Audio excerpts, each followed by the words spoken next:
The House Intelligence Committee today formally ended its Russia investigation, voting along party lines to release its final report. A summary of the findings assert that there was no evidence of collusion between the Trump campaign and Russia, that the Obama administration's post-election response was insufficient, and a finding that former Director of National Intelligence James Clapper provided inconsistent testimony to the committee about his contacts with the media, including CNN, for whom he now works. The full report will be released to the public pending a classification review by the intelligence community. Joining me now, Byron York, Chief Political Correspondent for the Washington Examiner, Fox Business contributor. Byron, great to see you. Hello. And as I said earlier, no one has done a better job than you in covering this story in its breadth and its depth. Where we are now, it seems, is we have a special counsel that is sort of a smoldering ruin of what it was intended to be, and it is just simply a nuisance, a public nuisance, without having produced anything for the public interest.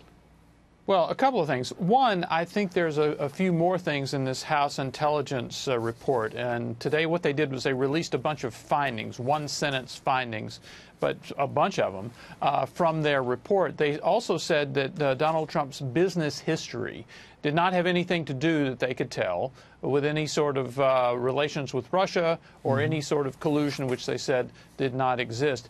Really interesting, that Clapper part you mentioned, because remember what happened. The intelligence community assessment was done by the end of 2016. The intel chiefs went to brief President Obama on it on January 5th, and then the next day they went to brief President Trump on it, President-elect Trump. And that was the meeting where 3 of the chiefs left after they briefed him on the intelligence community assessment. And James Comey stayed there to talk to Trump one-on-one about the dossier and the salacious allegations and the kinky sex in Moscow and all of this stuff. This was their one-on-one meeting. And amazingly enough, it got leaked a few days later, and apparently the House Intelligence Committee believes that James Clapper may have been involved in that leak.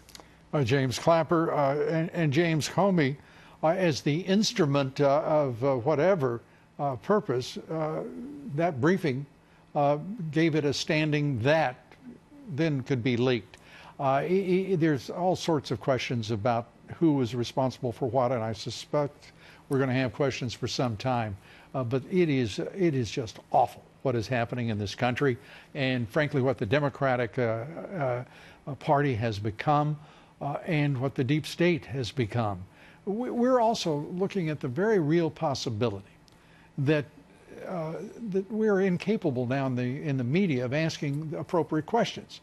Why did no one, it seems no one at all, ask in 2016, how is it that all of our intelligence agencies could agree on this one fact about meddling by the Russians, but the FBI never personally, individually, up close and personally, investigated the servers of the DNC?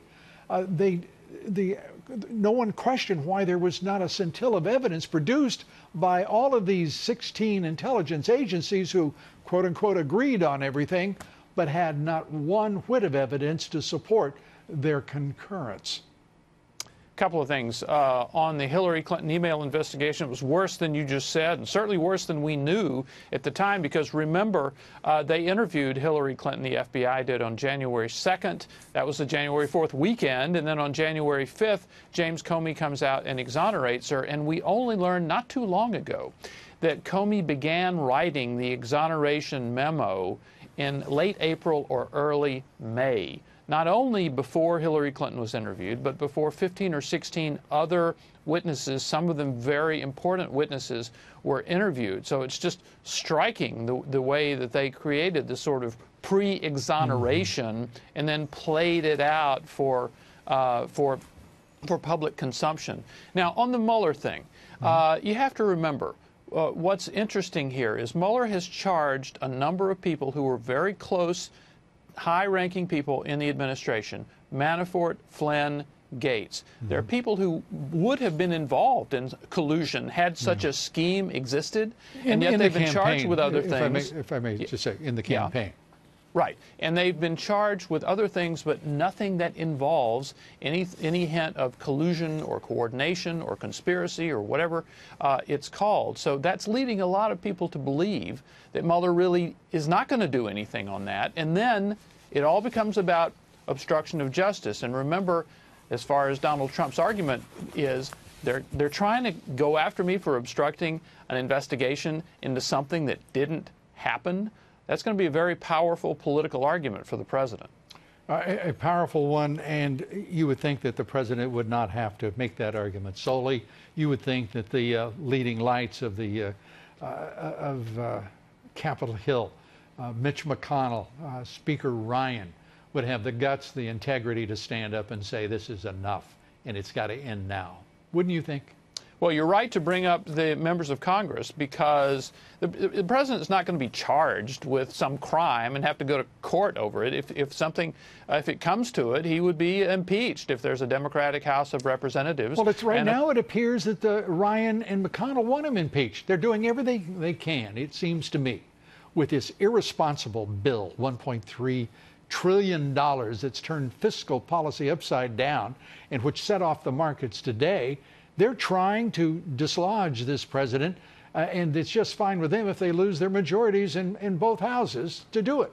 It seems that could only be their purpose. Well, you can certainly make the argument that business as usual is their purpose. And if you look at this bill, I mean, not only is there not $25 billion for wall funding, there's something like $1.8 billion. Won't get very much done at all. By the way, it also does things... And it's not for a wall. It's not for a wall, though. There's not border one security. dime.